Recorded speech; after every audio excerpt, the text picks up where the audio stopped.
Hi, and welcome to episode 136 of the Heartland Knits podcast. My name is Vicki, but you can find me as Heartland Knits on Ravelry and Instagram, Periscope too, but I never go on Periscope. And let's see, today is Sunday, February 14th, 2016. It's Valentine's Day today. I have my little kind of sparkly heart sitting here by the computer. And I'm wearing my kind of bright pink bohus sweater. This is the Red Palm bohus. This was the second one, I think, of all the bohus that I knit. And I think I'm on number 7 now. I love the colors in this one. But anyway, on to the knitting. I have lots of stuff to show you this week. I have an on the needles project, kind of an off the needles project, hand spun to show you. And then a little talk at the end. Somebody asked a question in my Ravelry group, and so I thought I would kind of just address it here instead of writing about it.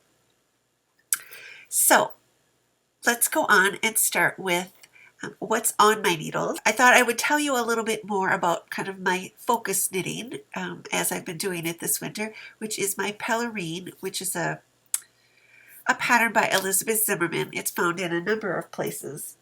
And last week I showed you, I'm knitting it out of the Swedish Wool Gradient. And I showed you I had like this much last week.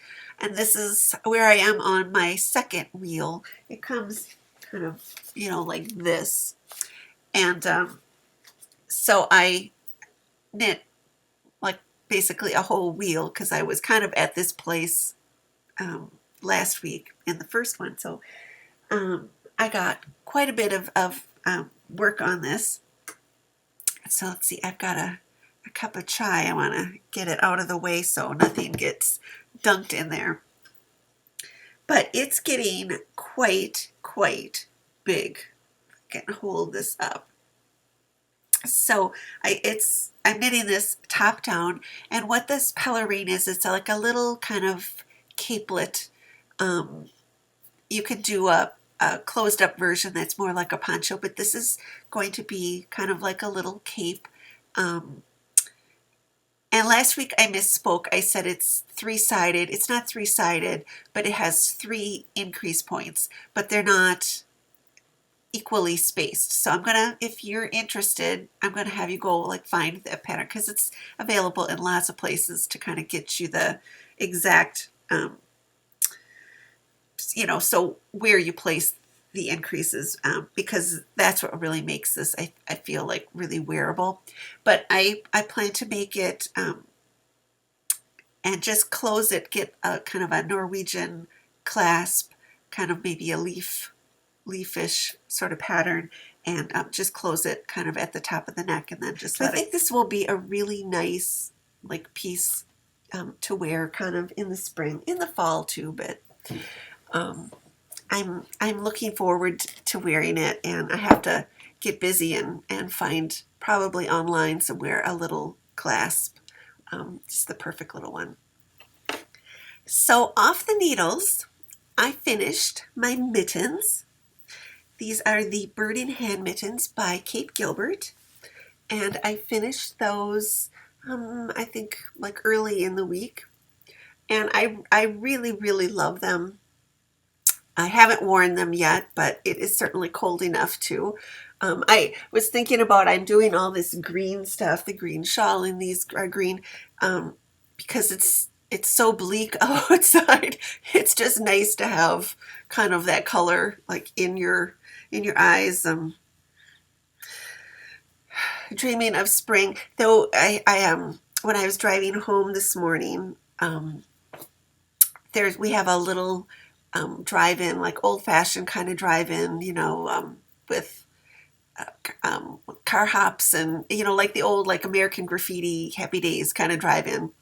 And they close in winter. They close kind of right after Christmas, and then, open. And they just opened. There's hope. It's, once you see that they're open. But anyway, I think I've talked about these a lot, but they are finished and ready to wear. So in spinning, have finished spinning to show you, and I am so completely in love with it. So I told you last week I had those little baby cakes or sweetie pies. I think she called the Valentine's Day ones sweetie pies, that were done from Loop, who does the Bullseye Bombs stuff. I had bought them, I think in 2008 or 2009, pretty far back. And I've always kind of wanted to spin them. They were kind of Valentine's Day based. And so I had started spinning them last week. So I finished spinning it, and I love the yarn so much. I had just always kind of not spun them because I wanted to do them justice, and I wasn't kind of sure exactly, if they would turn out, because kind of art yarns are not my thing, but I finished it and I love it so much. So I will hold this up. And so this is my really, really fun Valentine's Day hand spun. I love it so, so, so, so much. So when I was spinning the single, so it's a spiral. I did end up plying it with a thread. I spun the bats, just kind of tried to let them just spin and not be controlling over them. They had a lot of like little textury kind of things, like, that we're going to make texture. There is a ton of glitz in this thing. So there's like red fire star, and was like, let's see if I can find some of the other like weird stuff. So anyway, last week when I was showing them to you, there was one that was like mostly red. And I said I was thinking about just taking that and spinning it really thin to use for the plying. And when I opened it up, it had a ton of red fire star, but it also had like this kind of stuff, which I'm not really sure what it is. It's on the camera, it's just looking fuzzy, but it was almost like tangled up thread. I don't know if it was kind of silk waste kind of thing, so that, but it would not have spun smoothly. So I did end up going and just getting red thread and plying it with that, and it was so much fun. I was a little nervous about it, but I just thought, just go ahead and try. So and I did put the sequins in there, so it's got these great big red heart sequins. So how I did it was I used the Wildflower on my Joy, and I just have one bobbin for that because I don't really like spin this kind of thing very often, though it was so much fun. Now I think I really want to. And actually I really want to wear this like a cowl. Like this morning I so just wanted to wear this like inside of my coat like this, because I just think it's so much fun. Like, let's make a trend where we just wear our hand spun skeins, because I think this is just as pretty as anything you could knit.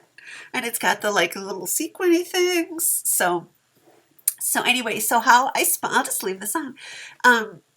So how I spun the single onto my Wildflower. So it's got a jumbo bobbin, and the bobbin was almost full, but I only have that one bobbin. So I knew when I plied it, I'd have to ply it back onto that bobbin, because the Wildflower has kind of a big circle orifice, so that kind of these big pieces, like these big sequins, can fit in there. So I wound off the single just into a center pull cake, and I set that on my right side. when I used it, I didn't pull from the center because I didn't, with all this textury stuff, I didn't want it to catch. So I just let it, go from the outside, and it worked just fine. At the end, it kind of rolled around a little bit, and it was okay. You could probably use one of those techniques. I've heard people, talk about where, you put a flower pot on top of it and it, put the single through there or something. I don't know. It worked fine. And then what I did, I had my little spool of thread, and I put that in a little kind of plastic bag. And this is a technique I learned from taking classes with Patsy Z. So you put the little spool of thread in a little plastic bag, seal it up just with, the thread coming out, seal it up just so that little bit is open for the thread. And then you secure the plastic bag onto your wrist with a rubber band. And you put it on the wrist that you usually have in the back when you're plying. And that, for me, that's my left hand. So wherever you go, this little thing of thread goes, and it's all like secure in there. So if you just had it sitting on the ground or in a bowl or whatever, it could get tangled and knotted and not be good. So, from here to here where you're plying, it's not going to go anywhere. And then I loaded up the sequins on the end of thread, so they kind of sat between the opening of the bag and my fingers where I was plying, so that when I wanted to, put a sequin on, I could just like pull one up and like place it. And then I kind of went slow anyway because, it is just not my normal spinning. But then I wanted to make sure like the sequin got through the orifice and the little, little hooks. They're not hooks, but they're the little pincher things on my the flyer. So yeah, so I did that, and it was so much fun. I pulled the joy kind of right over by the porch windows. So it was sunny that day, and the sun came in, and this was like so super sparkly and glitzy. It was like really fun to just watch it kind of go through my fingers. And so that's really all that I did. And I'm just thrilled that it turned out like it did, because I had spent so many years like thinking, oh, I should spin that. Oh, I don't want to wreck it. So spin your fun stuff, because now she never makes these anymore, even though they were really hard to come by back in the day. But I would love to do this kind of thing with other stuff. And that's kind of, so then that having this done kind of really gave me incentive to start a new spinning project. Where's my basket? And so I have a new project on my wheel. And I guess this is also kind of spin what you want to spin, not what you think you should spin, because I'm like really excited about this project too. And I've had this for several years. I'm not exactly sure when I bought it, but I know I bought it probably in the last 5 years, because that's when she started coming to Stitches Midwest. But this is Lisa Sousa fiber. It's what she calls her Zen top. And it is merino, tussa silk, and bamboo. 50% merino, 25% silk, and 25% bamboo. And the color is called Old Irish Rose. And it is this really like kind of blush pink peach. There's like a little bit of like darker bits in there. But it is like super, super soft. And I bought this a while back because, I don't know, there must have been an article in like Spin-Off about spinning with spinning sequin yarn or something, because these were all like in the bag that I remembered buying, that I had like this little spool with these, pale pink sequins. And then I also had this little bag with like just these little iridescent-y ones. So I don't know which one I will use, but I'm spinning a yarn and I want to put those sequins in. So I'm spinning a really like fine kind of lace yarn, and I'm thinking it'll be fine enough that the sequins will go through it so that when I'm plying, I won't ply it on with a thread. I suppose I could take this off.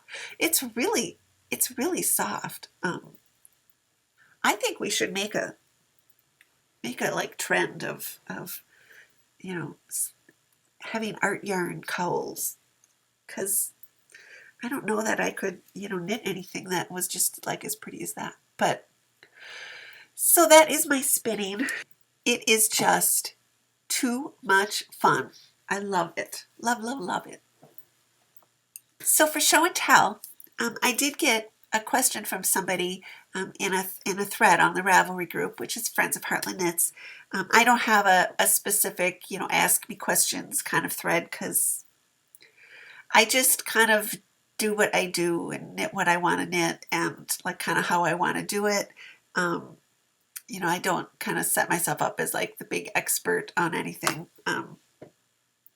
But anyway, I'm happy to answer. She was asking about how I carry floats and work with tension when I'm doing color, stranded color work. And I talked about it, I think, before, but it kind of bears repeating. The second thing that I ever knit was a kind of big Icelandic yoke sweater out of Lopi. I was worried about it, especially because you started at the bottom and there was color work right after the ribbing, and I didn't want it to be too tight, like especially there. And so I don't remember. I must have used just one hand, but I found this sweater last winter. I don't know if I kept it or if it's still back in the back of the cedar closet, but the inside of the strands, they go like this, and then they go like, because I think I just like really overcompensated because I didn't want it to be too tight. So that was kind of my very first thing that I ever did.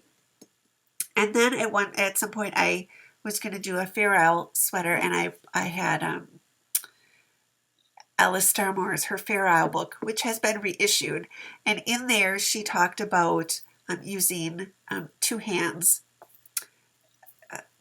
My natural way that I taught myself to knit is I knit untensioned continental, but the yarn is in my left hand.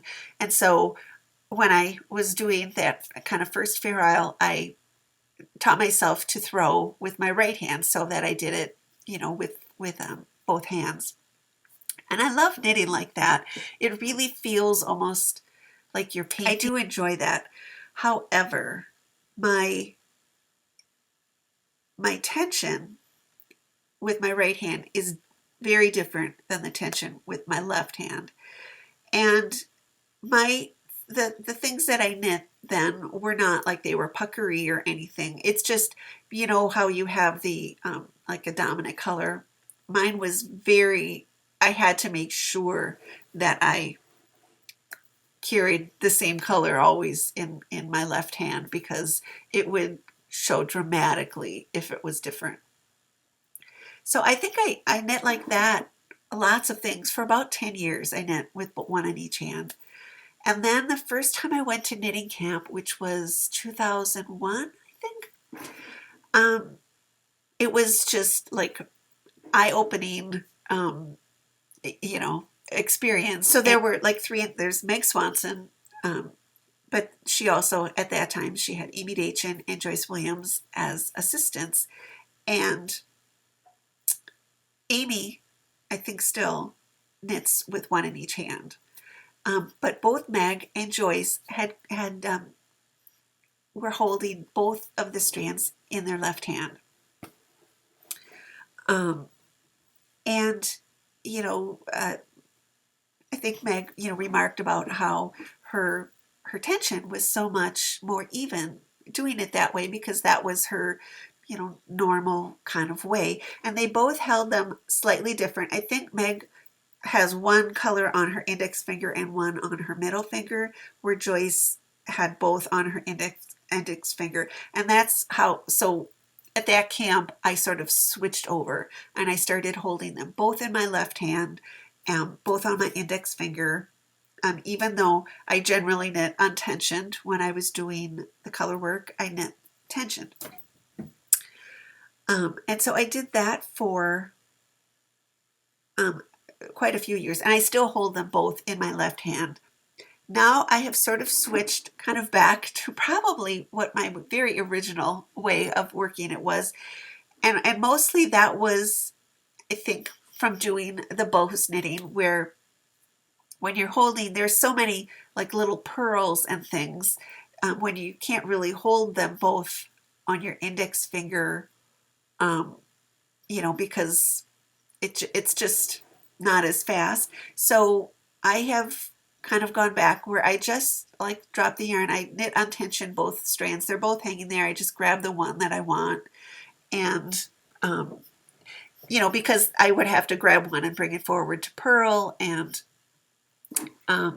my tension is so much more even doing it that way. I don't really care if some big authority says, no, that's wrong, you shouldn't knit like that. Or it was interesting. This was Madrona weekend, which I wasn't there, but a bunch of my friends were out in Tacoma, and one of the restaurants that we always go to out there is kind of just down the block from the Hotel Murano, where the event is held. It's a little Thai restaurant, and the Thai restaurant took the video of the table of them, because there's always a big group of my friends who are out there, but they took a video showing all of them while they were waiting for their order to be up, but they were all just sitting at the table knitting. They all had like little socks and things, and because I knew them all, I was like trying to pick out like, who was, I watched it like 10 times, like thinking, is that, because you kind of, everybody has their own knitting style, and there was only one I knew like straight off. My friend Mel has she like knits like finger or like pencil knitting style, which is so pretty, but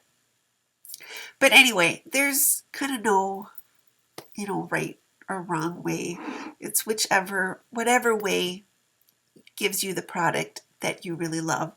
And I mean, these haven't been, blocked or anything, and that's pretty smooth stranding, and that's not like really even, colors, and none of those floats are